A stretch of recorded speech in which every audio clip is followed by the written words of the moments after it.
ঘর থেকে রাস্তায় বাইরে হতেন না, নামাজ একাকি ঘরের ভিতরে পড়তেন। কোন সাহাবীর ঘরের ভিতরে গিয়ে 2-4 জন মিলে জামাতে নামাজ পড়তেন। আল্লাহর ঘরের কিনারায় আসতে পারতেন না, ভয় হতো। নামাজের সাজদায় চলে গেছেন।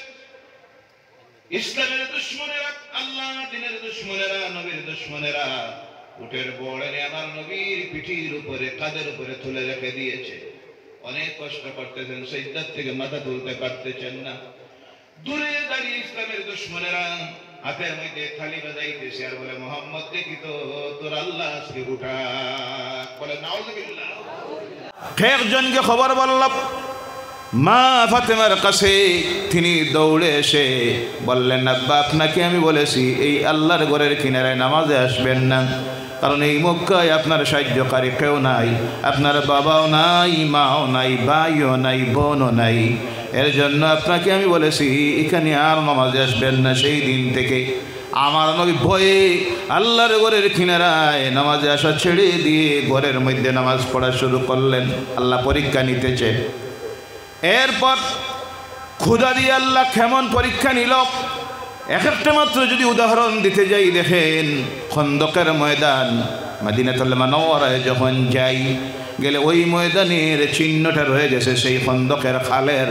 যখন গিয়ে দাঁড়াই বারবার মনের মধ্যে পড়ে, এই খাল তো সেই খাল যে খালের মধ্যে আমার নবী পেটে পাথর বেঁধে কোদাল দিয়ে মাটি কাম করেছিলেন। সুবহানাল্লাহ বলেন।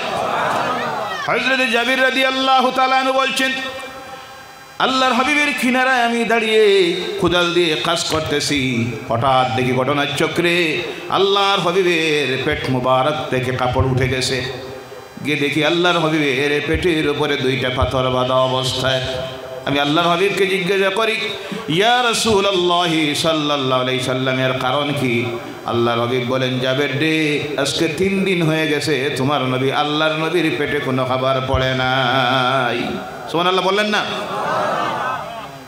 ঘটনা অনেকে শুনেছেন। এরপর জাবের খাবারের ব্যবস্থা করলেন। হাদিস শরীফের মধ্যে আসতেছে কোন সময় এইভাবে হতো 40 দিন পর্যন্ত। কতদিন? 40 দিন এক নাগাড়ে চলে যেত। আল্লাহর হাবিবের ঘরের চুলায় আগুন পর্যন্ত জ্বলত না, শুধু সামান্য পানি শুকনা খাজুর দিয়ে ওটা দিনটা অতিবাহিত করতেন। কেমন ছিল অভাব, ক্ষুধার তাড়না। সাহাবায়ে কেরামদেরকে আল্লাহ পরীক্ষা নিয়েছেন, সে বিষয়ে বলতে গেলে অনেক সময় লাগবে, সেদিকে যাচ্ছি না। জান মালের ক্ষতিগ্রস্ত করাইয়া আল্লাহ কেমন পরীক্ষা নিল, তাইফের ময়দান আজও সাক্ষী দিতেছে। প্রতি বছর আপনাদের দোয়া, যখন তাইফে যাই সেই জায়গাটায় গিয়ে আমি দাঁড়াই, যে জায়গায় আমার নবীর রক্ত ঝরেছিল, সারা শরীর রক্তে লাল হয়ে গেল, দাড়ি মুবারক রক্তে লাল হয়ে গেছে। 2 হাত দিয়ে রক্ত মুছেন আর আল্লাহর দরবারে হাত তুলে দোয়া করেন, আল্লাহ এই কম বুঝতে পারে না আমি যে তোমার নবী, যার কারণে আমার উপর অত্যাচার করেছে, আল্লাহ তুমি নারাজ হয়ে এই কওমের উপরে কোনো গজব দিও না, আল্লাহ এদেরকে তুমি হেদায়েত করে দাও। সুবহানাল্লাহ। জান এর উপরে অত্যাচার চলতেছে। উহুদ, মদিনাতুল মুনাওয়ারায় গেলে যারা যান, উহুদের ময়দান, আমার নবী আক্রান্ত হয়ে গেছেন। ইসলামের দুশমন তরবারি দিয়ে আঘাত করেছে, সেই নুরানি চেহারা ওখানে তরবারি ঢুকে গিয়ে এক টুকরা ভেঙ্গে রয়ে গেল। অনেক লম্বা ঘটনা, রক্ত ঝরতেছে, হাত দিয়ে চেপে ধরেছেন, রক্ত পড়ে পড়ে সারা শরীর রক্তে লাল হয়ে গেছে। রক্ত ঝরার কারণে শরীর দুর্বল হয়ে গেছে। এরপরে গায়ের মধ্যে 2টা বর্ম, যুদ্ধের ময়দানে যেতে গিয়ে সেই দিন 2টা লোহার তৈরি বর্ম জ্যাকেট ব্যবহার করেছেন। মাথায় ছিল 2টা হেলমেট। সেই দিন তরবারির আঘাতে ইসলামের দুশমনদের মাথার হেলমেট ভেঙে গেছে, গায়ের ওই যে বর্ম ছিল যেগুলি তাও ভেঙে গেছে, রক্ত ঝরতেছে, পিছনের দিকে হাঁটতেছেন। অসতর্ক অবস্থায় হঠাৎ করে সামনের দিকে পড়ে গেলেন, সামনের 2টা দান্দান শহীদ হয়ে গেল। ইন্না লিল্লাহি ওয়া ইন্না ইলাইহি রাজিউন। আল্লাহ হাবিবের জীবনের ইতিহাস শোনাইতেছি। মুসলমান, আজকে তো সামান্য কিছু হইতে গিয়া ধৈর্য হারাইয়া দে, দুর্বল ইমান হওয়ার কারণে আমরা তখন বলি অবস্থাটা বেশি খারাপ নাই, এটা সব বাদ দিয়া হবাই যাইতাম গিনি খিতানি জি এমন দুর্বল ইমানদার আছে না নাই? যে যন্ত্রণার সমস্যা শুরু হয়েছে প্রতিদিন একটার পর একটা চলতেছে না না? কথা বলবেন, ইশারায় বুঝে নিবেন চলছেনি না না? প্রতিদিন একটার পর একটা। কিছু আছে যারা কয় এলা আর কয়দিন টাকা যাইতো, সব বাদ দিলাইতাম নি না। নাউজুবিল্লাহ বলেন। পরীক্ষা চলতেছে তোমার আমার, ইমানের পরীক্ষা। কিসের পরীক্ষা? উদাহরণ আল্লাহ তার রাসূলের জীবন রেখেছেন। লা ইলাহা ইল্লাল্লাহ, লা ইলাহা ইল্লাল্লাহ, লা ইলাহা ইল্লাল্লাহ, লা ইলাহা ইল্লাল্লাহু মুহাম্মাদুর রাসূলুল্লাহ সাল্লাল্লাহু আলাইহি সাল্লাম। এইভাবে পরীক্ষা যখন দিতেছেন আল্লাহর রাসূল সাল্লাল্লাহু আলাইহি সাল্লাম এবং সাহাবায়ে কেরাম, আল্লাহ রাব্বুল আলামিন তার হাবিবের প্রতি তখন আয়াত নাজিল করা শুরু করলেন। আল্লাহ পাক তার হাবিবের প্রতি আয়াত নাজিল করলেন, ফাসবির কামা সাবারা উলুল আজমি মিনার রাসূল ওয়া লা তাস্তাজিল লাহুম। বলো আল্লাহু আকবার। হে আমার নবী, আপনি ধৈর্য ধারণ করুন, আপনি ধৈর্য ধারণ করুন। যেইভাবে আপনি আপনার প্রতি আপনার আল্লাহর আগের নবীরা যারা ছিলেন তারা যেইভাবে ধৈর্য ধারণ করেছিলেন আপনি সেইভাবে ধৈর্য ধারণ করুন। কারণ হলো তাদের ব্যাপারে আপনি অধৈর্য হবেন না। তারা যা করতেছে আপনার প্রতি, এই সময় আপনার এক নম্বরের কর্তব্য হলো আপনি ধৈর্য ধারণ করবেন। কি করবেন? কি করবেন? আগের নবীরা যেভাবে ধৈর্য ধারণ করেছিলেন আপনি সেইভাবে ধৈর্য ধারণ করুন তাদের ব্যাপারে। তারা কারা বোঝা যাক? বুঝতেছেন আপনারা? তাদের ব্যাপারে অধৈর্য আপনি হবেন না।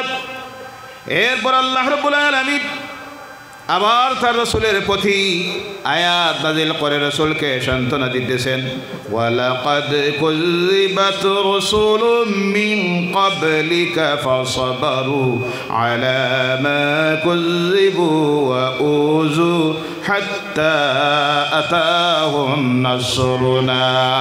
বলো আল্লাহু আকবার। হে আমার নবী, আপনার পূর্বে অনেক রসুলকে তারা মিথ্যাবাদী বলেছে। আজকে যে আপনাকে মিথ্যাবাদী বলে গালি দিতেছে এটা নতুন নয়। আপনার আগে আরও অগণিত নবীরা এসেছিলেন, তাদেরকে তারা মিথ্যাবাদী বলেছে। এরপরে তারা কি করেছে? ওই মিথ্যাবাদী শুধু বলে নাই, তাদেরকে অনেক কষ্ট দিয়েছে, কিন্তু তারা তখন ধৈর্য ধারণ করেছিলেন। অবশেষে তাদের প্রতি আল্লাহর সাহায্য এসেছে। সুবহানাল্লাহ। আমার নবী, আপনাকে যে তারা গালি দিতেছে মিথ্যাবাদী, জাদুকর, এটা নতুন নয়।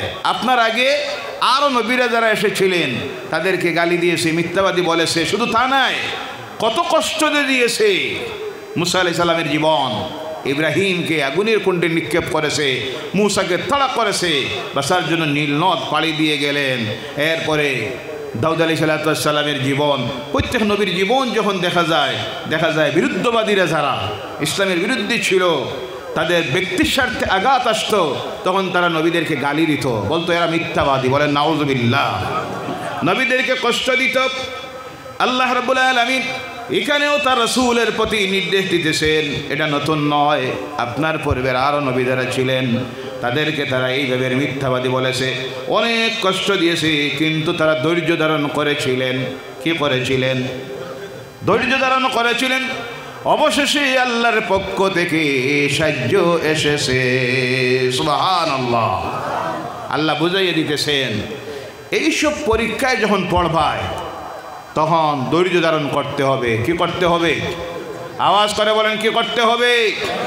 মাথা গরম করলে হবে না, রাগ করলে হবে না, মেজাজ হারাইলে হবে না।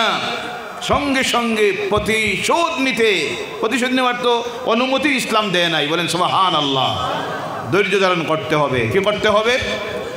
এরপর আল্লাহ রাব্বুল আলামিন আবার বলছেন, এই ধৈর্য ধারণকারী যদি হয়ে যাও, তাহলে জেনে রাখো, মনে মনে ভাবতে পারো তোমরা সংখ্যালঘু কম মানুষ, এই কথা মনে আনিও না। আল্লাহ তার কালাম কোরআনুল কারীমের মধ্যে বলে দিতেছেন, কাম মিন ফিআতিন কালিলাতিন গালাবাত ফিআতান কাসীরাতান বিইজনিল্লাহ ওয়াল্লাহু মা'আস সাবিরিন। বলো আল্লাহু আকবার।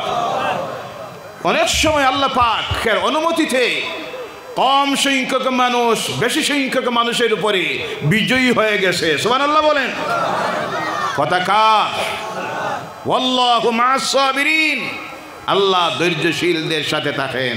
সুবহানাল্লাহ বলেন। কার সঙ্গে আল্লাহ থাকেন? ধৈর্যশীলদের সাথে। ধৈর্যশীল মুমিন যদি তোমরা হও, মুত্তাকি যদি হয়ে যাইতে পারো, পরহেজগার যদি হয়ে যাইতে পারো, সংখ্যায় যদি কম হও আর ধৈর্য ধরে ধারণ করতে পারো, তাহলে আল্লাহ বেশি সংখ্যক মানুষের উপরে তোমাদেরকে বিজয়ী করে দিবেন। সুবহানাল্লাহ। সংখ্যায় কম বলে মনোবল হারাবেন না। আবার আল্লাহ বলছেন অন্য জায়গায়, ধৈর্যশীল যদি তোমরা হইতে পারো, তোমাদের কি পাওয়ার ক্ষমতা আমি আল্লাহ দিব শোনো। ইয়াকুম মিনকুম 20 সাবিরুনা ইয়াগলিবু মিআতাইন। বলো আল্লাহু আকবার। ধৈর্যশীল যদি তোমরা 20 জন হও, মুমিন মুত্তাকি পরহেজগার, কতজন? 20 জন যদি ধৈর্যশীল ইমানদার মুমিন হয়ে যাইতে পারো, তাহলে 200টার উপরে আমি আল্লাহ তোমাদেরকে গালেব করে দিব, বিজয়ী করে দিব। সুবহানাল্লাহ নাই? কথাটা কার? আরো জোরে বলেন কার? এই ব্যাপারে যদি আয়াত বলতে যাই, আগে বলেছি অনেক সময় লাগবে। বিভিন্ন জায়গায় আল্লাহ তার রাসূলের প্রতি নির্দেশ দিতেছেন। এবার যাই 152 নম্বর আয়াত। কত নম্বর? সূরা আল বাকারার 152 নম্বর আয়াতে আল্লাহ এই দুনিয়ার মুমিন যারা, তাদেরকে আল্লাহ শিখাইয়া দিতেছেন, ইয়া আইয়ুহাল্লাযীনা আমানুস্তাঈনু বিস-সাবরি ওয়াস-সালাহ ইন্নাল্লাহা মা'আস-সাবিরিন। বলো আল্লাহু আকবার। হে ঈমানদারেরা, সাহায্য চাও আল্লাহর কাছে। কার কাছে? আওয়াজ করে বলেন কার কাছে? আল্লাহর কাছে সাহায্য চাও সবরের মাধ্যমে। সুবহানাল্লাহ বলেন। কিসের মাধ্যমে? সবরের মাধ্যমে আল্লাহর কাছে সাহায্য চাও। ধৈর্য ধারণ করে আল্লাহর কাছে সাহায্য চাও। আর নামাজের মাধ্যমে আল্লাহর কাছে সাহায্য চাও। সুবহানাল্লাহ বলেন। আমরা সাহায্য চাইব কার কাছে? আওয়াজ করে বলতে হবে কার কাছে? আল্লাহর কাছে সাহায্য চাইব। চাইতে গিয়ে মাধ্যম আল্লাহ বলতেছেন 1 নম্বরে ধৈর্য ধারণ করতে হবে। আজকে মুসলমানেরা এই যে অবস্থার মধ্যে আমরা আছি, অনেকে অনেক সময় বলে আপনারা কথা বলেন না কেন, রাজপথে নামেন না কেন? তারা চাইতেছে আমাদের ধৈর্য ভাঙ্গাই, আমাদেরকে রাজপথে নামানোর জন্য। তাদের টার্গেট হলো আমরা যেন রাজপথে নামি, নামলে পরে জেলে ঢুকাইতো, গুলি করে মারতো। কথা ঠিক কিনা? এর কারণে একটার পর একটা করে যাইতেছে তারা। কোনো সময় আমাদের ধর্মীয় স্থানের উপরে আঘাত করতেছে। সাম্প্রদায়িক কথা নয়, উশৃঙ্খলার কথা নয়, উস্কানিমূলক কথা নয়, বাস্তব যা চলতেছে তার উপরে আজকে আমাদের দেখার প্রয়োজন। এরপরে কোনো সময় তারা বিভিন্ন জায়গায় আমাদেরকে বঞ্চনা করতেছে, লাঞ্ছনা করতেছে, নির্যাতন করতেছে, আমাদের সাংবিধানিক অধিকার থেকে বঞ্চিত করতেছে, ফান্ডামেন্টাল লাইফ থেকে আজকে আমাদেরকে তারা বঞ্চিত করতেছে। এরপর বিভিন্ন সময়ে দেখতেছেন আল্লাহ পাক তার কালাম কোরআনুল কারীমে আমাদের জন্য যা হালাল করেছে তারা হারাম বানাইতেছে। আছে না নাই? কথা বলবেন ভাইয়েরা আমার। তারপর আল্লাহর ওলিদের মাজারের বিরুদ্ধে ষড়যন্ত্র করতেছে, ভাঙতেছে। এই সব যখন করতেছে আমরা ধৈর্য ধারণ করতে হবে। কি করতে হবে? আওয়াজ করে বলেন কি করতে হবে? ধৈর্য ধারণ করতে হবে। যেমন ধৈর্য ধারণ করেছিলেন আমার নবী মুহাম্মদুর রাসূলুল্লাহ সাল্লাল্লাহু আলাইহি সাল্লাম, যখনই ধৈর্য ধারণ করেছেন হেফাজত করেছেন কে? আল্লাহর হাবিব মক্কায় থাকতে পারলেন না। ইতিহাস আপনাদের জানা আছে, যখন ষড়যন্ত্র করলো, ফাইনাল সিদ্ধান্ত নিয়ে নিছে আজকের রাত্রিতে আমার নবীকে জমিন থেকে বিদায় করে দিবে। ফয়সালা করেছে তারা। মক্কার প্রতিটা গোত্র থেকে একজন যুবক সিলেকশন দিল আসার জন্য। সন্ধ্যার পর সব চলে এসেছে।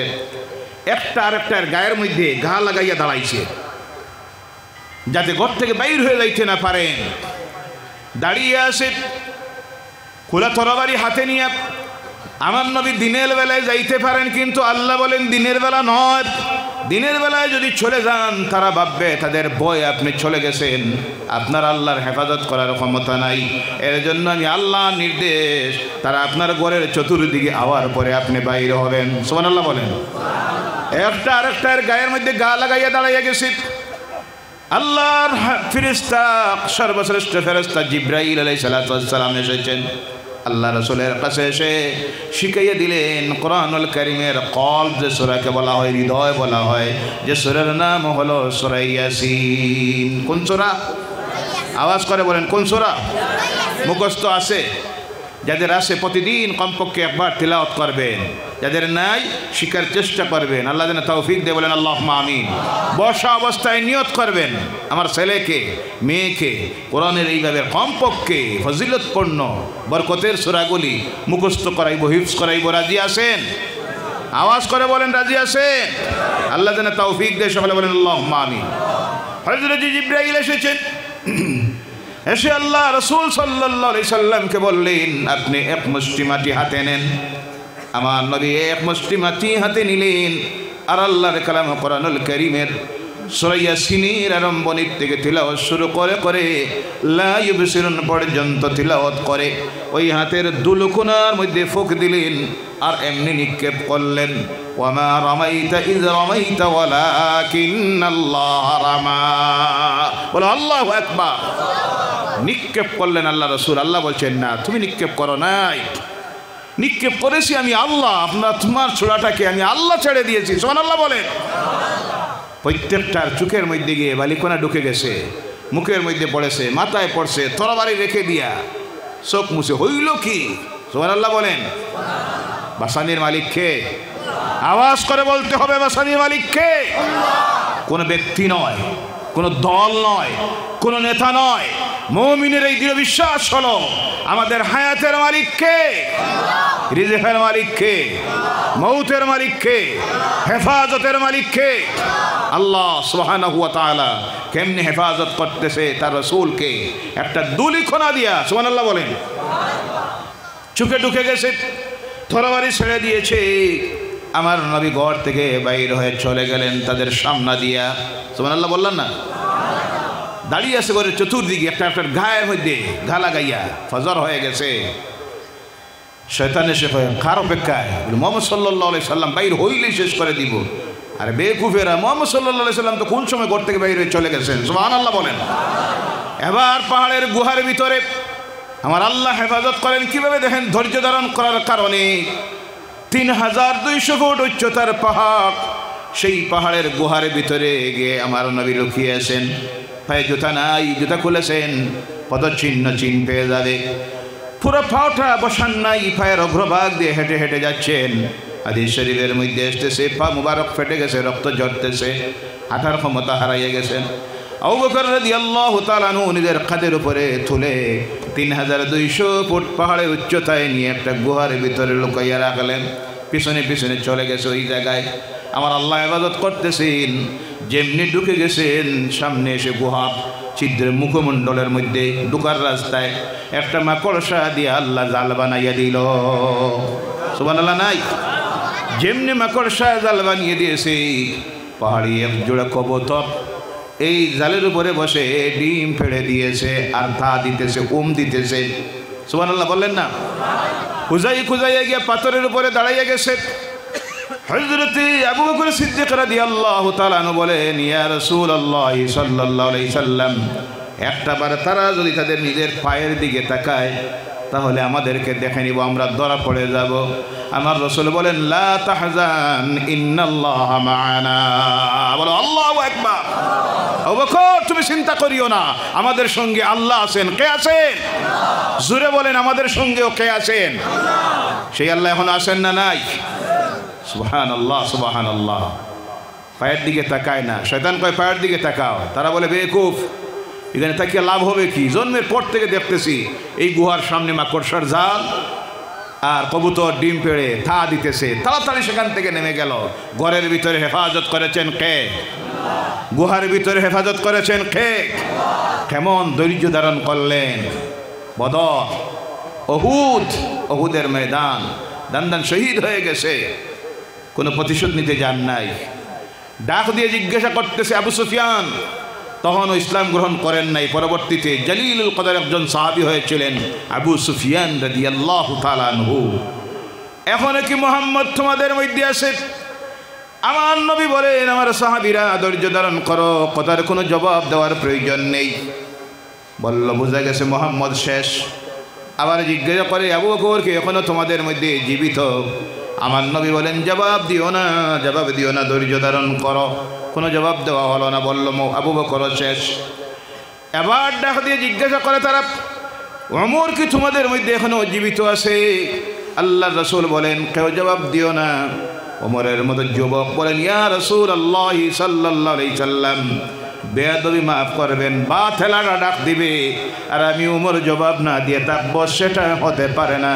দাঁড়িয়ে গিয়ে বলেন, ও আবু সুফিয়ান, জেনে রে মোহাম্মদ এখনো জীবিত আছেন, আবু বকরও জীবিত আর আমি উমরও জীবিত। আগামী বছর এই ময়দানে আবারও দেখা হবে। বলেন সুবহানাল্লাহ। ওনার মিজাজটা ছিল আলাদা। আল্লাহ রসুল বলছেন নবীদের মধ্যে আল্লাহ কিছু নবীদেরকে মিজাজ কড়া গরম দিয়েছিল আর কিছু নবীদের মিজাজটা ছিল ঠান্ডা। আর আমার উম্মতের মধ্যে সাহাবীদের মধ্যে কারো মিজাজ আল্লাহ কড়া গরম করে দিয়েছেন। আমার উমরের মিজাজ হলো কড়া গরম আর ঠান্ডা মিজাজের হলেন আবু বকর রাদিয়াল্লাহু তাআলা আনহু। বলেন সুবহানাল্লাহ। ভাইয়ারা আমার, এক নম্বরে যখন আল্লাহ পরীক্ষা নেবেন তখন আমাদের ধৈর্য ধারণ করতে হবে। আর দুই নম্বরে আল্লাহ বলছেন যে কাজটা করতে হবে, সেই কাজটা হলো নামাজ। কোনটা? আওয়াজ করে বলেন কোনটা? এই যে মুসিবতে আমরা যখন পড়েছি, পৃথিবীর সবচেয়ে বেশি মাজলুম বিভিন্ন ভাবের যারা পৃথিবীতে আজ, তারা মুসলমানেরা। কারা? কথা বলবেন কারা? ফিলিস্তিনের আজকের মুসলমান যেভাবে নির্যাতনের শিকার, আমার মনে হয় পৃথিবীর ইতিহাসে এইভাবে মজলুম আর কেউ ছিল। আজকে 1 বছরের ঊর্ধ্বে অতিক্রম করল, নিরপরাধ, জান্নাতের ফুল এক একটা বাচ্চা, নিরপরাধ মহিলারা, হসপিটালে আহত মানুষগুলি, অসুস্থ মানুষ, শরণার্থী শিবিরে একবেলা খাবার খায়, 3 দিন নাই, সেখানেও রেহাই নাই। জালিমেরা বোমা হামলা করে করে 60,000-এর মতো নিরপরাধ মুসলমানদেরকে শহীদ করল। কিন্তু গোটা পৃথিবী আজকে নীরব, অন্যায়ের বিরুদ্ধে কেউ প্রতিবাদ করে। হাজার হাজার মুসলমান মরতেছে, কিন্তু যেই সময়ে এই পৃথিবীর 182 কোটি মুসলমান, সুবহানাল্লাহ বলেন, কত কোটি? 182 কোটি মুসলমান, যেখানে বর্তমানে 57টি ইসলামিক রাষ্ট্র, সুবহানাল্লাহ নাই? কতটা? 57টি ইসলামিক রাষ্ট্র, 182 কোটির ঊর্ধ্বে মুসলমান থাকার পরেও একটা মাত্র রাষ্ট্র জালেম, স্বঘোষিত রাষ্ট্র ইসরায়েল, আজ 1 বছর থেকে 60,000-এর মতো নিরপরাধ মুসলমান মেরে মেরে শহীদ করে দিল। কিন্তু 182 কোটি মুসলমানের সাহস হলো না 57টি ইসলামিক রাষ্ট্রের রাষ্ট্রনেতা, একমাত্র ইরান বাদ দিয়ে একটাবার সাহস হলো না এদের বিরুদ্ধে আঙ্গুল তুলে কোনো কথা কর। কথা ঠিক কিনা? তার কারণ হলো ইমানের দুর্বলতা। কিসের দুর্বলতা? ইমানের দুর্বলতা। আল্লাহর ভয় এদের অন্তর থেকে চলে গেছে, তাদের ভিতরে ঢুকেছে আমেরিকার ভয়, ইহুদি নাসারাদের ভয়। কথা ঠিক কিনা? আল্লাহর ভয় যখন মানুষের ভিতরে থেকে চলে যায়, আল্লাহর ধুলামি যখন মানুষ ছেড়ে দেয়, তখন এই মানুষগুলিকে আল্লাহ মখলুকের গোলাম বানাইয়ে দেয়। আল্লাহর ভয় যখন অন্তর থেকে চলে যায় তখন এই মানুষের ভিতরে ভয় ঢুকে যায় দুনিয়ার মানুষের। আজকে ইসলামিক রাষ্ট্রগুলির ক্ষমতায় যতটা বসে আছে একটা প্রকৃত দিনদার ইমানদার মমিন নাই। যদি মমিন থাকতো তাহলে আজকের এই ইসরায়েলের জালিমরা জমিন থেকে বহুটাকে নিশ্চিহ্ন হয়ে যাইতো। কথা ঠিক কিনা ভাইয়েরা আমার মুসলমানেরা? 2 নম্বরে আল্লাহর কাছে আমরা এই সময়ে সাহায্য চাইব যে জিনিসের মাধ্যমে তার নাম হলো নামাজ। বলে সুবহানাল্লাহ। কোনটার মাধ্যমে? আওয়াজ করে বলেন।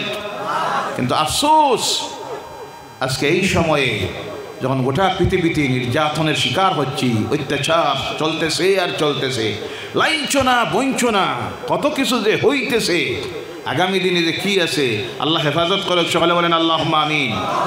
সেই সময়ে কিন্তু মসজিদে নামাজি নাই। মাতাসা না মিছা? কথা বলেন। জিজ্ঞাসা করেন আপনি ভাই মহল্লায় কত পরিবার? হুজুর আলহামদুলিল্লাহ 80 পরিবার। কত পরিবার? 80 পরিবার। ফজরের নামাজে 7 জন।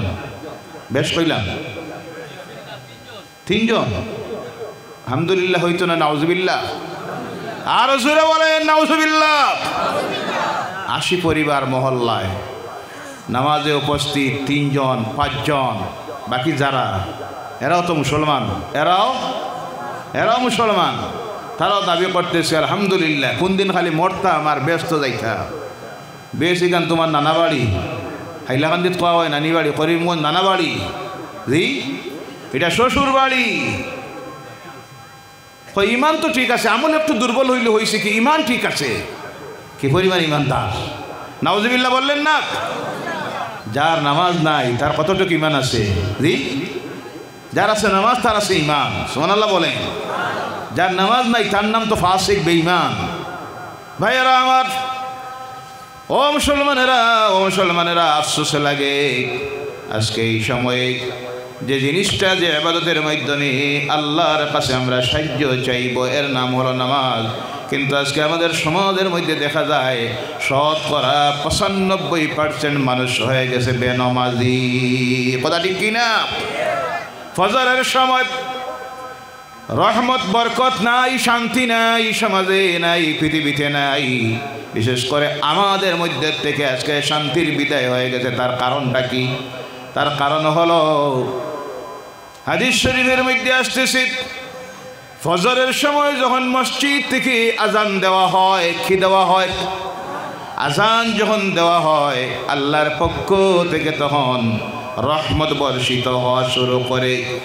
এই সময় যে ঘরের দরজা বন্ধ থাকে, জানালা বন্ধ থাকে, যেই ঘরের মানুষ ঘুম থেকে উঠে না, সেই ঘরে সেই বাড়িতে আল্লাহর রহমত কখনো বর্ষিত হয়? সেই ঘরে সেই বাড়িতে আল্লাহর পক্ষ থেকে, তার সৃষ্টির মাখলুক থেকে, ফেরেশতাদের পক্ষ থেকে লানত দেওয়া হয়। কি দেওয়া হয়? এর জন্য দেখবেন অনেক সময় মসজিদের ইমাম সাহেব বেতন কয় হাজার? 3000। নাউযুবিল্লাহি মিন যালিক। নাউযুবিল্লাহ ইয়া আল্লাহ। আমি কই 7-8 হাজার কইবা, 7-8 হাজার 10 হাজার কইলেও তো নাউযুবিল্লাহ, এখানে আলহামদুলিল্লাহ নাই। নাউযুবিল্লাহি মিন। গত পরশুদিন বলেছিলাম যে মক্কাতুল মুকাররমার সাধারণত এই গলিগলিতে যে মসজিদগুলি থাকে, বড় মসজিদ না, গলিগলিতে যে মসজিদগুলি থাকে, একখানে কোনো সময় আমার নামাজ পড়তো দুপুরে বেশি রৌদ্র গরম থাকার কারণে। গত মাসে আমি ছিলাম যখন মক্কাতুল মুকাররমায়, মদিনাতুল মুনাওয়ারায়, তো জোহরের সময় পাশের গলির মসজিদে নামাজ পড়তাম। একদিন ইমাম সাহেবকে জিজ্ঞাসা করলাম, ইমাম সাহেব আপনার বেতন কত? বললেন বেতন তো বেশি নাই, 15,000 রিয়াল। কত হাজার? তবে বেশি আমি ডিউটি করি না। বাংলাদেশের বা পাকিস্তানের অনেক মৌলানারা আছে, তাদেরকে 1000-1500 দেয়াল দিয়ে আমি নিজে রেখে দিই, তারা ডিউটি করে, মাঝে মধ্যে আমি আই। তো উনি যখন বললেন 15,000 রিয়াল, আমি ক্যালকুলেটর করে দেখলাম সাধারণ মসজিদের, পাঞ্জিগানা মসজিদের ইমাম সাহেবের বেতন হলো আমার দেশের টাকায় 1,95,000। এইখানে সুবহানাল্লাহ নাই? কারণ ইমামের বেতন বেশ কইছি তো 1,95,000 টাকা ইমাম সাহেবের বেতন। কারণ তাদের দেশে সবচেয়ে সম্মানিত ব্যক্তি হলেন হারামাইন শরীফাইনের ইমাম যারা, বলেন সুবহানাল্লাহ। আর আমাদের সমাজের সবচেয়ে লাঞ্ছিত যিনি, বঞ্চিত, তিনি হলেন মসজিদের ইমাম, নাউজুবিল্লাহ বলেন। 3,000 টাকা যদি, সময়ও কম, একজন ইমামের যদি বেতন হয় রোজ কয় টাকা হিসাবও জানেন না আপনারা? 100 কত? নাউজুবিল্লাহি মিন যালিক। এই লোকটা 100 টাকা নিয়ে বিকালে মার্কেটে গিয়ে কী করবে? জি, ইনসাফ করুন, ইনসাফ করুন, ইনসাফ হারাবেন না। আমরা এক জায়গায় গিয়ে ইনসাফ হারাই, যে জায়গাটা হলো সবচেয়ে বেশি অভাব দেখা যায় ইমামের বেতন দিতে গিয়ে। কি দিতে গিয়া? ইমাম সাহেবের বেতন দিতে গিয়ে। মসজিদের সেক্রেটারি সাহেব ইমাম সাহেবের কাছে গিয়ে কয় শুক্রবারে, ইমাম সাহেব আমার ছেলেটার জন্য দোয়া করবা, আজকে ইন্টারভিউ দিতেছে, যেন একটা চাকরি হয়। ইমাম সাহেব জুমার নামাজের পরে দোয়া দিলেন, আল্লাহ সেক্রেটারি সাহেবের ছেলে যেন ইন্টারভিউ পরীক্ষায় পাশ করে এবং তার বেতনটা যেন আমার সমান হয়। আরে আসলেন কেন? দোয়া করছেন, অপেক্ষা করতেছেন, নমাজটা খালি সালামটা ফিরাও, এরপরে দেখা যাইব। সালাম ফিরানির পরে জিজ্ঞাসা করে, ইমাম সাহেব দোয়ার লাগে কইলাম, কইলা কি? বলে দোয়া তো করছি, চাকরি হইতো, পাস করতো, বেতন পাইতো। বেতন তোমার সমান কেন? বলে হইছি, কি অসুবিধা? বলে আপনার বেতন হইল 10,000, 10,000-এ কি কোনো মানুষ চলে? কমপক্ষে 50,000-এর দরকার। ইমাম সাহেব বললেন, আমার যদি চলে, তার চলতো না কেন? বললো, আপনাদের এটা আল্লাহ বরকত দেয়। তিনি বললেন, ইমামের বেতনে শুধু বরকত, আর তোমার বেতনে গজব। জি, আমরা তো বরকত দেখি এক জায়গায়, ইমাম সাহেবের টাকার পকেটে বরকত। 10,000 দিলা আপনি, ইমাম সাহেব বাড়িতে লইয়া গিয়া গনিয়া দেখুন 10-20 হয়ে গেছে গিয়া। জি, এলা সিস্টেম আছে? তাহলে কোন যুক্তিতে বলেন আপনার এটাই বরকত আছে, তোমার এটাই কোনটা? তোমার বেলায় তুমি বুঝতে পারো তোমার ছেলের বেতন 50 না হইলে পরিবার চলে না, আর ইমাম সাহেবের বেতন 3,000 4,000। আমি তো অবাক হইলাম এখানে 3,000 শোনার পরে। ইয়া আল্লাহ, কোথায় আমার সমাজের মানুষগুলি? আল্লাহ আমাদেরকে হেদায়ত করুক, সকলে বলেন আল্লাহুম্মা আমিন। ভাইয়েরা আমার, মসজিদে আযান হয় যখন ফজরের সময়, এই সময় আল্লাহ তার জান্নাতের দরজা খুলে দেয়। তখন জান্নাত থেকে একটা নির্মল বাতাস জমিনের মধ্যে আসে, এসে মক্কা হয়ে মদিনাতুল মুনাওয়ারা হয়ে সারা পৃথিবী জুড়ে সেই বাতাসটা ছড়িয়ে যায়। এই সময়ের এই জান্নাতি বাতাস শুধু মুমিনদের গায়ের মধ্যে লাগে, মুনাফিকের গায়ে এই বাতাস লাগে। এর জন্য সেই সময় মুনাফিকেরা ঘুমের মধ্যে থাকে। কিসের মধ্যে থাকে? আর মুমিন যারা যখন এই সময় তাদের কানের মধ্যে গিয়ে আওয়াজ পৌঁছে, আসসালাতু খায়রুম মিনান নাওম, সঙ্গে সঙ্গে ঘুম থেকে উঠে তারা আল্লাহর ঘরের দিকে রওনা করে দেয়। নামাজ পড়ে যখন আবার ঘরের দিকে আসে, তখন তাদের গায়ের মধ্যে আল্লাহর জান্নাতের বাতাস লাগে। সুবহানাল্লাহ। ওই জান্নাতি বাতাস যাদের গায়ে লাগে, তারাই একদিন জান্নাতুল ফিরদাউসের ওয়ারিস হবে। বলে সুবহানাল্লাহ। কারা কারা জান্নাতে যেতে চান হাত উঠান আর বলেন নারায়ে তাকবীর, নারায়ে তাকবীর। আমরা জান্নাতে যাইতে চাই কি চাই না? তাহলে আজ থেকে প্রথম শুরু করব ফজরের নামাজ জামাতে। রাজি আছেন কারা কারা? একটাবার আবার হাত উঠান আর বলেন নারায়ে তাকবীর। আরো জোরে বলেন নারায়ে তাকবীর। আয় আল্লাহ। আরো জোরে বলেন আয় আল্লাহ। আজ থেকে বা জামাত ফজরের নামাজ আদায় করব। মসজিদে যাওয়ার সময় আমার স্ত্রীকে, ছেলে মেয়েকে ঘুম থেকে তুলে দিব, ছেলেকে সঙ্গে নামাজে নিব, মেয়েকে স্ত্রীকে ঘরে নামাজ পড়াবো। রাজি আছেন? আল্লাহ এই ওয়াদা পালন করার, আদায় করার, আমল করার যেন তৌফিক দেয়। সকলে বলেন আল্লাহুম্মা আমিন। ভাইয়েরা আমার, আমার নবী যখন কোনো মুসিবতের মধ্যে পড়তেন আল্লাহর কাছে ধৈর্য ধারণ করতেন আর নামাজের মাধ্যমে আল্লাহর কাছে সাহায্য চাইতেন। এর জন্য ভাইয়েরা, আমার ভাইয়েরা, মা বোনেরা, যুবক যুবতীরা, আজকের এই পৃথিবীতে বিশেষ করে এই ভারতবর্ষের জমিনে আসামের জমিনে আমরা বিভিন্ন সমস্যার মধ্যে পড়েছি। আল্লাহ আমাদেরকে সমস্যায় ছেড়ে দিয়া আমাদের ইমানের পরীক্ষা যখন নিতেছে, এই সময়ে আমরা 5 ওয়াক্তের নামাজ জামাতে পড়ে সাহায্য চাইব কার কাছে? আফসোস আফসোস, এখনো এই কম বুঝতে পারে নাই। সময় বড় কঠিন।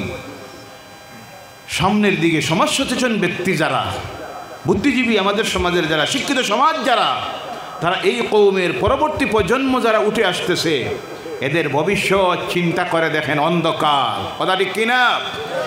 চাকরি নাই, ব্যবসা নাই, দ্রব্যমূল্য বৃদ্ধি, এদিকে কাহারও খেয়াল আছে শুধু করিমগঞ্জ হইতো না শ্রীভূমি হইতো, কোথায় কোথায় এসেছে, রহিমউদ্দিন হইতো না শ্রীরাম হইতো।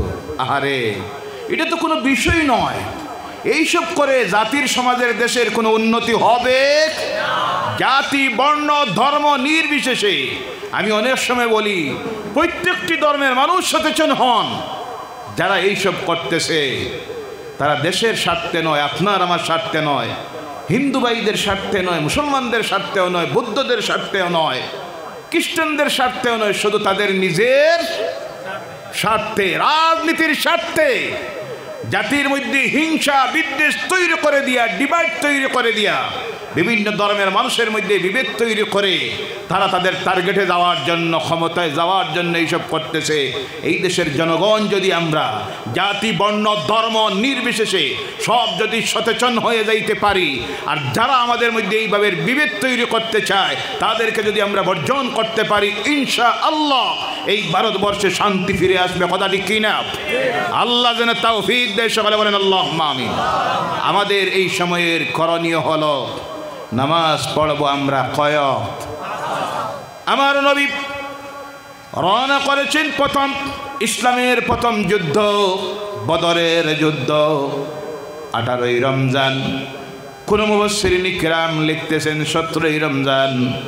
বিরাট সৈন্যবাহিনী 1000 সুসজ্জিত বাহিনী রওনা করেছে।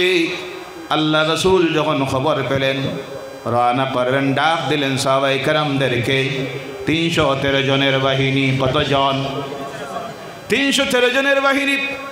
হাতে কোনো অস্ত্র নাই, মাথায় একটা টুপি দিবেন, হেলমেট দিবেন, তাও নাই, পায়ে জুতা দিবেন, কাহারও এমনও ব্যবস্থা নাই, অনেকের পেটে খাবার নাই। প্রথম সেই বছর রমজানের রোজা আল্লাহ ফরজ করেছেন, এর আগে তারা রোজাও রাখেন নাই। রোজা রাখলে কেমন কষ্ট হয় তাও তাদের জানা নাই। রওনা করেছেন আল্লাহর হাবিবের সঙ্গে, বদরের প্রান্তে গিয়ে হাজির হয়ে গেলেন। যাওয়ার পরে যে প্রান্তের দিকে তারা পড়েছেন সে জায়গাটা দুদূর বালুকা রাশি, গুড়া দৌড়াইতে পারে না। যে 1-2টা গুড়া আছে, উট আছে সঙ্গে, দৌড়াইতে গিয়ে পা ঢুকে যায়। পানি নাই, খাবারের পানি সঙ্গে জানিয়েছিলেন, তাও শেষ হয়ে গেছে। ওযুর পানি নাই, গোসলের পানি নাই, খাবারের পানি নাই। তারা আগে এসেছে যে জায়গাটার বালিকোনা শক্ত, সেদিকে তাবু গেড়েছে। সুসজ্জিত 1000-এর বাহিনী সঙ্গে তারা নর্তকীদেরকে এনেছে যুদ্ধের ময়দানে উৎসাহিত করে দেওয়ার জন্য। গান গায়ে গায়ে যুদ্ধের ময়দানে উৎসাহিত করবে। আমার নবী ময়দানে পৌঁছে আবু বকর রাদিয়াল্লাহু তাআলা আনহুকে বললেন, ও আবু বকর, আমার জন্য একটা তাঁবু তৈরি করো। একটা তাঁবু তৈরি করা হলো। সেই তাঁবুর ভিতরে গিয়ে আমার নবী ঢুকেছেন। হাদিস শোনাইতেছি, বুখারী শরীফের হাদিসের মধ্যে আসতেছি। আবু বকর রাদিয়াল্লাহু তাআলা আনহু বলেন, আমি দেখি আল্লাহর হাবিব তাঁবুর ভিতরে গিয়ে ঢুকে নামাজের মধ্যে দাঁড়াইয়া গেছেন। সুবহানাল্লাহ নাই? নামাজে দাঁড়িয়ে গেছেন। নামাজের সিজদার মধ্যে যখন গিয়েছেন, সিজদার অবস্থায় আল্লাহর কাছে কান্দা শুরু করেছেন। এমনভাবে কান্দিতেছেন, আমি তাঁবুর বাইরে দাঁড়িয়ে আছি, বাইরের থেকে আওয়াজ শোনা যায়। কোনো কিছু রান্না করলে পরে যখন উতরায়, হান্ডিতে যে আওয়াজটা করে, সাউন্ডটা করে, আমি শুনি আমার নবীর কলিজা যেন ফেটে যাইতেছে। আল্লাহর দরবারে সিজদায় পড়ে কান্দিতেছেন। সুবহানাল্লাহ। আমরা কান্দিব কার কাছে? সিজদায় পড়ে। কোন সময়? মানে বান্দা যখন সিজদায় যায় সবচেয়ে বেশি আল্লাহর নিকটবর্তী হয়ে যায়। সুবহানাল্লাহ বলেন। কান্দিব আমরা গভীর রাত্রিতে। কোন সময়? গভীর রাত্রিতে। তাহাজ্জুদের নামাজে পড়বেন। এই মুসিবতে যখন পড়বেন তাহাজ্জুদের নামাজ পড়বেন। সেই সময় আল্লাহ পাকের রহমত দুনিয়ার উপরে আকাশে এসে ডাক দেয়, ইয়া আবদি, ও আমার বান্দারা, যা চাওয়ার যে চাও আমার কাছে চাও, আমি আল্লাহ দিব। সুবহানাল্লাহ।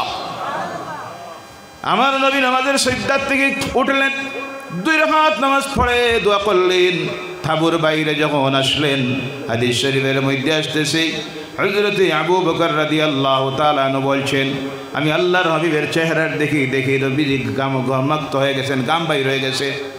বুঝতে অসুবিধা রইল না, ওহী নাজিল হয়েছে।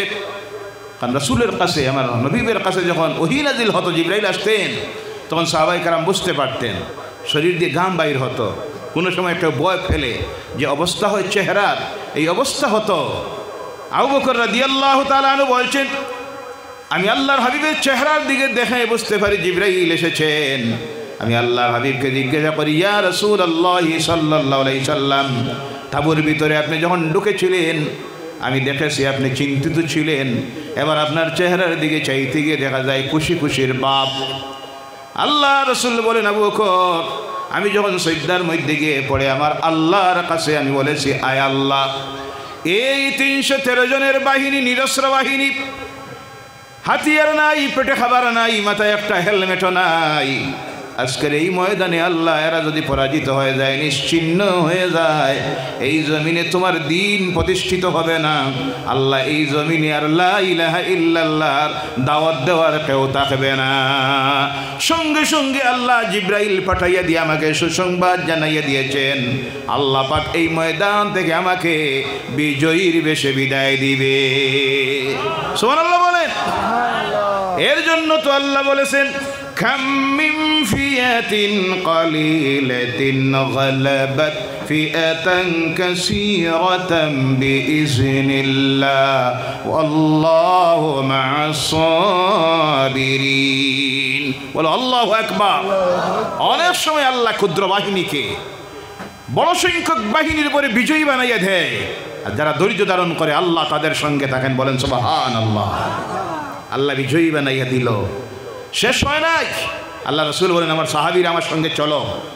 ময়দানে গেলেন আমার রসুল, যাওয়ার পরে গিয়ে দেখাইয়া দিলেন, এই হলো আবু জেহেল, এখানে, ওখানে উতবা, এখানে সাহেবা, নাম বলে বলে 70টার কতটা নাম বলে দিলেন। এদের মধ্যে ছিল যারা ওই দিন ঘরের ঘেরাও করেছিল হত্যা করার জন্য, সবচেয়ে বেশি যতটাই যারা যন্ত্রণা দিয়েছিল মক্কার জীবনে, প্রত্যেকটার নাম বলে বলে দিলেন, জায়গা নির্ধারিত করে দিলেন। এবার যুদ্ধ আরম্ভ হলো। আমার আল্লাহ রাব্বুল আলামিন এই ময়দানে তার রাসূলের দেখানো একটা জায়গার থেকে যুদ্ধ শেষ হওয়ার পর সাহাবায়ে কেরামরা বলছেন, আল্লাহ রাসূল যে জায়গা নির্দিষ্ট করে দেখাইয়ে দিয়েছিলেন, এর থেকে 1 ইঞ্চি আগে দিয়ে একটা ইসলামের দুশমন যাওয়া সম্ভব হয় নাই। সুবহানাল্লাহ বললেন না? এই আল্লাহ এখনো আসেন না নাই? আওয়াজ করে বলেন, এই আল্লাহ আসে না নাই?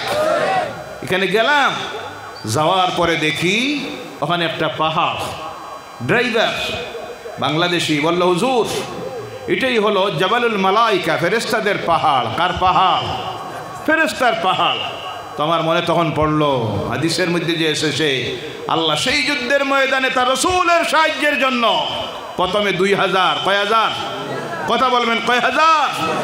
ক্রমান্বয়ে 5000, সুবহানাল্লাহ বলেন, ফেরেশতা নামাইয়া দিল। যুদ্ধের ময়দানে সাহাবায়ে কেরাম যুদ্ধ শেষ হওয়ার পর আল্লাহর রাসূলের কাছে বলেন, ইয়া রাসূলুল্লাহ সাল্লাল্লাহু আলাইহি সাল্লাম, ময়দানে কোনো সময় দেখা যায় একটাকে আমরা তাড়া করেছি তরবারি নিয়ে, হঠাৎ আমার সামনে দেখি আমি তরবারি চালানির আগে কার আঘাতে তার দেহ থেকে কল্লা আলাদা হয়ে গেছে। সুবহানাল্লাহ। আল্লাহ রাসূল বলেন, আমার সাহাবীরা এরা আল্লাহর ফেরেশতার তরবারির আঘাতে জমিন থেকে চলে গেছে।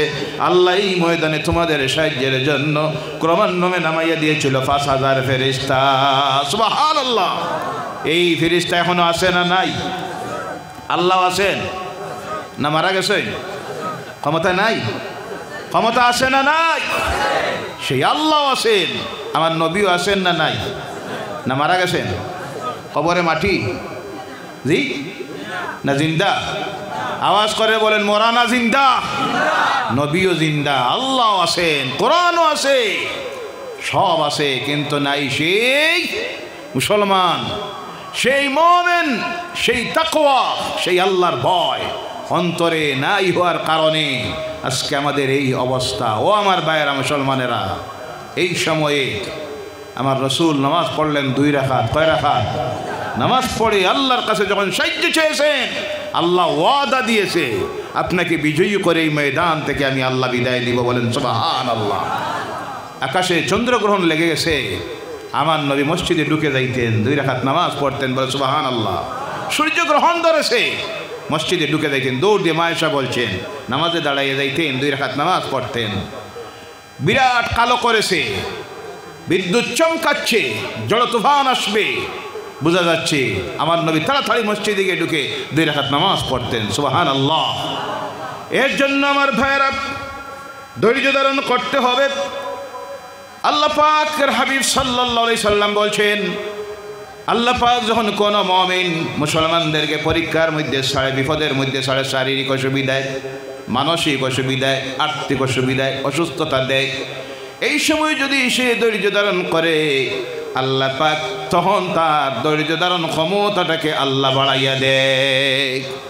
শুধু তা নয়, এই মুসিবতে বিপদে যখন পড়লো, ছেলে মারা গিয়েছে, হঠাৎ জন ছেলে মারা গেছে, হঠাৎ করে স্ত্রী মারা গেছে, কারবার লস মারছে, লক্ষ লক্ষ টাকা লস মারছে, ক্ষতিগ্রস্তের মধ্যে আপনি পড়ে গেছেন, যখনই মুসিবতে পড়বেন আল্লাহ রসুল বলেন তখন তুমি ধৈর্য ধারণ করো। ধৈর্য ধারণ করে যদি থাকতে পারো, আল্লাহ তোমার জীবনের গুনাহগুলি মাফ করে দিবে। রাস্তা দিয়ে হাঁটতেছেন, হাদিসে আসতেছে, পায়ে একটা কাঁটা ঢুকে গেছে, গোসা ঢুকে গেছে, তখন তুমি ধৈর্য ধারণ যদি করতে পারো, ওই গোসা ঢুকলে কষ্ট আছে না নাই? তখন যদি ধৈর্য ধারণ করো, আল্লাহ পাক সঙ্গে সঙ্গে তোমার জীবনের গুনাহগুলি মাফ করে দিবে। এর জন্য আল্লাহ বলছেন, ওই মুসিবতের মধ্যে যখন পড়বা, আল্লাহ পাক 155 নম্বর আয়াতের মধ্যে বলতেছেন, ওয়াবাশশিরিস সাবিরিনাল্লাযীনা ইযা আসাবাতুহুম মুসিবা। পড়ুন আমার সঙ্গে, ক্বালু ইন্না লিল্লাহি ওয়া ইন্না ইলাইহি রাজিউন। সুসংবাদ হলো ধৈর্যশীলদের জন্য। তারা যখন মুসিবতে পড়ে, বিপদে পড়ে, তখন তারা শুধু একটা কথা কয়। কয়টা কথা? আমরা সব আল্লাহর পক্ষ থেকে এসেছি, আর আমরা সব ফিরে যেতে হবে কার কাছে? আমরা সব ফিরে যাব আল্লাহর কাছে। এর জন্য যখন যে মুসিবতের মধ্যে পড়বেন, ছেলে মারা গেছে, হঠাৎ করে কান্দাবেন না, চোখ দিয়ে পানি ছাড়বেন, আওয়াজ করে কান্দিবেন না, আল্লাহ আমার ছেলেটা নিয়ে গেলাই। যখন যে মুসিবতের মধ্যে পড়বেন, তখন শুধু পড়বেন ইন্না লিল্লাহি ওয়া ইন্না ইলাইহি রাজিউন। আমরা তো মনে মনে ভাবি এটা কেউ শুধু মারা গেলে, জি কেউ মারা গেলে শুধু পড়া লাগে। আমরা ভাবি থানায় ওই যে লাইটের নিচে বসে আছেন, এখন লাইট নিভে গেল, কি পড়বেন? ইন্না লিল্লাহি ওয়া ইন্না ইলাইহি রাজিউন। রাস্তা দিয়ে হাঁটতেছেন, হঠাৎ ফাটা স্লিপ করেছে, কি পড়বেন? এটা তো মুসিবত। ইন্না লিল্লাহি ওয়া ইন্না ইলাইহি রাজিউন। মুসিবতে পড়ে আল্লাহর কোন বান্দা যখন এই দুয়াটা পড়ে, আল্লাহ রাসূল বলছেন সঙ্গে সঙ্গে আল্লাহ পাক তার মুসিবতটাকে দূর করে দেয়। বহন করার ক্ষমতা আল্লাহ তখন তারে দিয়ে দেয়। সুবহানাল্লাহ বলেন। এর জন্য আমার ভাইয়েরা, 2টা কাজ আমাদের করতে হবে। এই 2টা আয়াতের সংক্ষিপ্ত আলোচনার থেকে আমরা শিখলাম, আল্লাহ আমাদের পরীক্ষা নেবেন। আজকে আমাদের পরীক্ষা চলতেছে। বিশ্ব মুসলমান, বিশেষ করে ভারতের মুসলমানের ইমানের পরীক্ষা চলতেছে। কিসের পরীক্ষা? ইমানের পরীক্ষা চলতেছে। এই সময় যদি ধৈর্য ধারণ করতে পারি, সুসংবাদ আল্লাহ আমাদেরকে দিতেছেন। বলেন সুবহানাল্লাহ। আর এই সময় আমরা সাহায্য চাইব কার? আরো জোরে বলেন কার? কয়টা কাজ করে? 2টা। কয়টা? একটা হলো ধৈর্য ধারণ করব। ধৈর্য ধারণ করবেন, রাগ করবেন না, মিজাজ গরম করবেন না, ধৈর্য ধারণ করবেন। আর নামাজ পড়ে, কি করে? কয় ওয়াক্তের? আবার বলেন কয় ওয়াক্তের? কল জুড়ে আল্লাহর ওয়াস্তে অনুযায়ী রাখি। ও আমার ভাইয়েরা মুসলমানেরা, 5 ওয়াক্তের নামাজি হয়ে যান, 5 ওয়াক্তের নামাজি হয়ে যান, মুত্তাকি হয়ে যান। আল্লাহর নাফরমানির কাজগুলি ছেড়ে দেন, মদ ছেড়ে দেন, সুদ ছেড়ে দেন, ঘুষ ছেড়ে দেন, মিথ্যা ছেড়ে দেন, পরনিন্দা ছেড়ে দেন, আইল ঠেলাঠেলি ছেড়ে দেন, ওজনে কম দেওয়া ছেড়ে দেন, খাদ্যে ভেজাল দেওয়া ছেড়ে দেন, পরনিন্দা সুবল সব ছেড়ে দিয়া আল্লাহর নির্দেশ অনুযায়ী এই দুনিয়ার জীবনটা পরিচালিত করুন। আর এই যে সব মুসিবত আসতেছে, ওই মুসিবতে ধৈর্য ধারণ করে 5 ওয়াক্তের নামাজ পড়ে, সম্ভব হয় তাহাজ্জুদের নামাজ পড়ে আমরা যেন জমাতে আল্লাহর কাছে দোয়া করি। কার কাছে?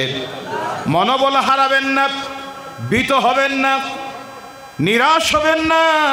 আমার আল্লাহ এর জন্য বলছেন, ওয়ালা তাহিনু ওয়ালা তাহজানু ওয়া আনতুমুল আ'লাউনা ইন কুনতুম মুমিনিন। জোরে বলো আল্লাহু আকবার। নিরাশ হইও না, ভয়ের মধ্যে পড়িও না, মনের মধ্যে ভয় আনিও না, নিরাশ হইও না। উহুদের ময়দান থেকে যখন আল্লাহ রাসূলের সাহাবীরা আক্রান্ত হলেন, 70 জন বিশিষ্ট সাহাবী শহীদ হয়ে গেলেন। সাহাবাই কেরামের মনের মধ্যে একটু মনোবল দুর্বল হয়ে গেল, এইভাবে যদি আমরা মরতে থাকি তাহলে তো ইসলাম শেষ হয়ে যাবে। আল্লাহ আয়াত নাজিল করে দিলেন, নিরাশ হইও না, মনোবল হারাইও না, মনের মধ্যে ভয় আনিও না, বিজয় তোমাদেরই আসবে। ইন কুনতুম মুমিনিন, তোমরা যদি মুমিন হয়ে যাইতে পারো, বলো সুবহানাল্লাহ। এই সময় আমাদের জন্য কর্তব্য হলো আমরা মুমিন হব। মুমিন হইতে হইলে নামাজ পড়া লাগবনি না? না। কয়ক? আবার বলেন কয়ক? 5টা ওয়াক্তের নামাজ যদি আমরা হয়ে যাইতে পারি, আল্লাহর নাফরমানির সকল প্রকারের কাজ ছেড়ে দিয়া অন্তরে যদি আল্লাহর ভয় নিয়ে আসতে পারি, আল্লাহ বলছেন বিজয় তোমাদেরই আসবে। যে বিজয় এসেছিল বদরে, কোন জায়গায়? বদরে যে বিজয় এসেছিল সেই বিজয় আসবে। আর যদি খুব ভালোভাবে বুঝেন, এই সময়ে যদি এই কওম 5 ওয়াক্তের নামাজের আমল যদি তৈরি না করে, আল্লাহর কুদরতের কদমে পড়ে যদি আল্লাহর কাছে সাহায্য না চায়, ধৈর্য ধারণ যদি না করে, ধৈর্যশীল যদি না হয়, মুত্তাকি পরহেজগার যদি হতে না পারেন, আল্লাহ আপনার আমাদের অবস্থার পরিবর্তন করবে, আল্লাহর সাহায্য আসবে না। এর জন্য ভাইয়েরা আমার কলজুরি অনুরোধ রাখি, সংক্ষিপ্তভাবে 2টা আয়াতের উপর আলোচনা করেছি। ইনশাআল্লাহ বলেন ইনশাআল্লাহ, আগামী দিনে সুযোগ হয়, সম্ভব হয়, তেলাওয়াতকৃত বাকি 3টা আয়াতের উপর আলোচনা রাখবো ইনশাআল্লাহ। যেটুক আলোচনা করেছি আল্লাহ পাক আমাদের প্রত্যেককে, আমাকে আপনাদেরকে আমল করার জন্য তৌফিক দেয়। সকলে বলেন আল্লাহুম্মা আমিন। ওয়া মা আলাইনা ইল্লাল বালাগ ওয়া আখিরু দাওয়ানা আলহামদুলিল্লাহি রাব্বিল আলামিন। আসসালামু আলাইকুম ওয়া রাহমাতুল্লাহ। নারায়ে তাকবীর, নারায়ে তাকবীর, আল্লাহু আকবার, নারায়ে তাকবীর। আল্লাহু আকবার। হযরত মাওলানা বদরুল ইসলাম সাহেব, জিন্দাবাদ, হযরত মাওলানা বদরুল ইসলাম সাহেব। জিন্দাবাদ।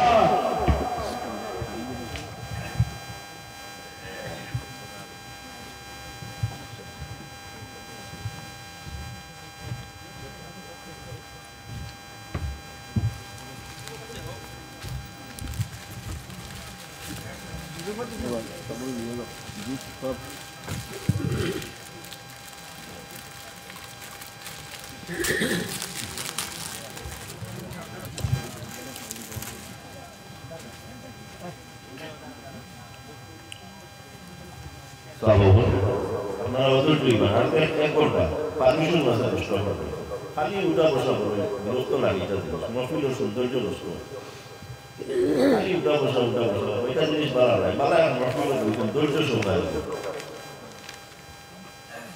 1 ঘন্টা সময় আছে মাত্র। আর আখের আপনারা আমাদের সিঙ্গিল ইন্তজাম করা হয়েছিল, আমার কিছু সিঙ্গে নিয়ে দিল। তখন আলহাজ হযরত মাওলানা বদরুল ইসলাম সাহেব আপনাদের সম্মুখে উপস্থিত, তাহলে উত্তরীয় দিয়া সম্মাননা জানাইবা মোহাম্মদ আতাউর রহমান।